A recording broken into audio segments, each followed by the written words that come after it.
Alright, everybody, so I don't know if you've paid much attention to the news lately, but just 3 days ago, pro-abortionists and feminists have staged a bloody, horrific abortion of Jesus Christ.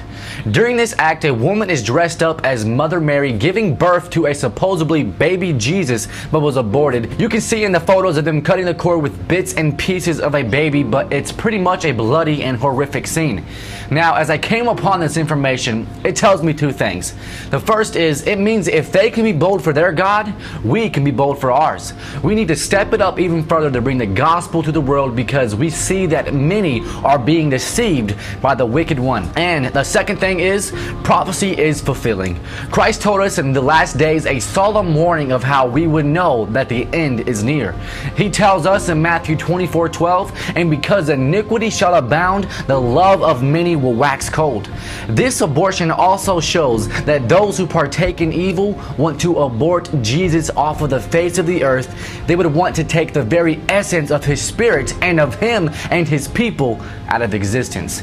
If that doesn't show you the love of many waxing cold, and if that doesn't resemble a similar act that Satan did at the cross 2,000 years ago, I don't know what does. You know, I can just see it right now. Our loving Savior not crying or being upset that this act has went on, but because these souls are not realizing the magnitude of their ignorance. This horrifying act represents what every abortion actually is, and those of you who are upset by this act should be equally upset by each and every abortion that occurs daily. Every year, friends, 45 million babies are aborted. And for some insight, abortion itself is sin in the eyes of God. Luke 17:2 says, "It would be better for him if a millstone were hung around his neck and he were thrown into the sea than that he would cause one of these little ones to stumble." Murder, we all know, is a sin. The 6th commandment lets us know this. God says if one causes a child to stumble in sin, his punishment is great. You can apply the same aspect for those who abort and murder their own children. Some might say watching this video, because I'm sure it'll get some feedback, it's not murder if you abort it before a certain period of time, before it actually becomes a child.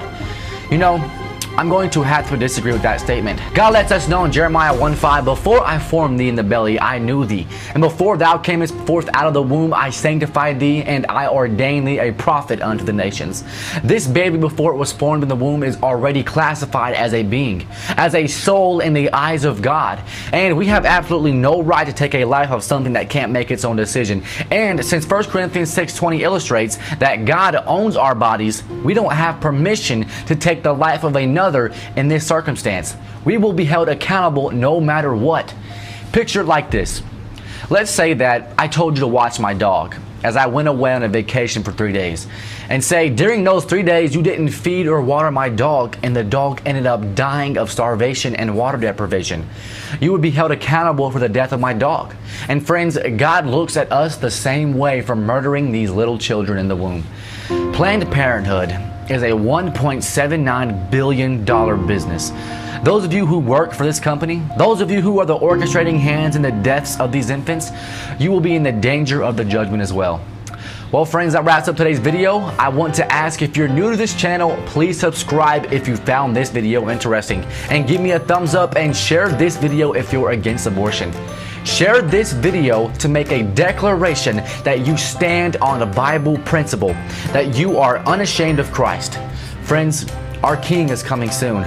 Wickedness will abound even more, and even more graphic acts are yet to come. But just know, every knee will bow. There will be no such thing as an atheist, as a non-believer, because in the end, every tongue will confess Jesus Christ as Lord. But as always, this is Good Purpose, where sharing the everlasting gospel is our purpose.